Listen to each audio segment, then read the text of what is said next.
Shpesher në media dëgjojmë për raste ku shtetas shqiptar arrestohen në vende të ndryshme të botës për shkak të veprave të ndryshme penale që kanë kryer në ato shtete. Pikërisht për këtë, Departamenti Amerikan i Sigurisë Kombëtare në Shtetet e Bashkuara të Amerikës ka publikuar një listë të gjerë me emrat e kriminalëve të huaj më të rrezikshëm të arrestuar nga Shërbimi i Imigracionit dhe Doganave të SBA-s. Në mesin e një liste të gjatë, ku qëndrojnë mira emra të personave të cilët konsiderohen më të rrezikshmit, janë edhe disa shqiptarë të cilët kanë kryer disa vepra të ndryshme penale. Vetëm gjatë këtij viti, sipas autoriteteve amerikane, administrata amerikane ka arrestuar 2 shtetas kosovar.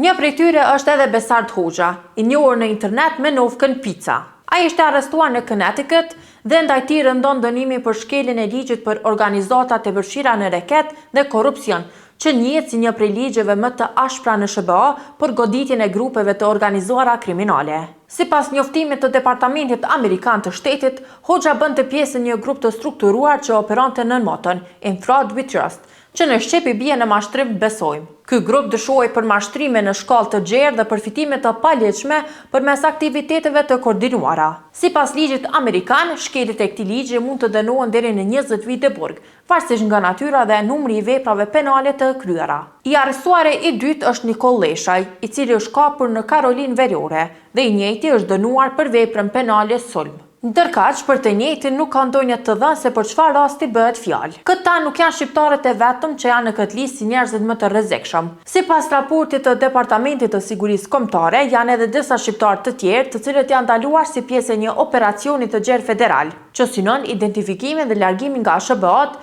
personave me rekorde kriminale të palegjshëm ose që konsiderohen kërcënim për sigurinë publike. Në listë kemi Vasil Vukaj, i shpallur fajtor për vrasje, i cili është arrestuar në Kaliforni. Pas tij radhitet Florian Delia, i dënuar për sulm fizik, i cili është ndaluar në New York. Lista vazhdon me Adush Muçaj, i dënuar për dhunë fizike dhe i cili ishte arrestuar në Utah. Në radhë vije Marian Makai, i cili është dënuar për disa vepra të ndryshme penale si vjedhje, sjellje të çrregull dhe kërcënime terroriste, dhe i njëjti është arrestuar në Kaliforni. Përfshirja e shqiptarëve dhe kosovarëve në listën e fundit ka tërhequr vëmendje edhe brenda komunitetit shqiptar në SBA, duke ngritur shqetësime për imazhin e diasporës. Ndërkohë, autoritetet amerikane kanë paralajmëruar se operacionet për identifikimin, arrestimin dhe dëbimin e personave që konsiderohen kërcënim për sigurinë publike do të vazhdojnë me intensitet të lartë. Kësaj, numri i shqiptarëve të cilët tani konsiderohen si shumë të rrezikshëm në Amerikë është ndryshe nga viti në vit. Por siç edhe kuptohet, shteti amerikan nuk e fal askënd kur bëhet fjalë për rrezikun që i kanosë qytetarëve nga të lartcekurit.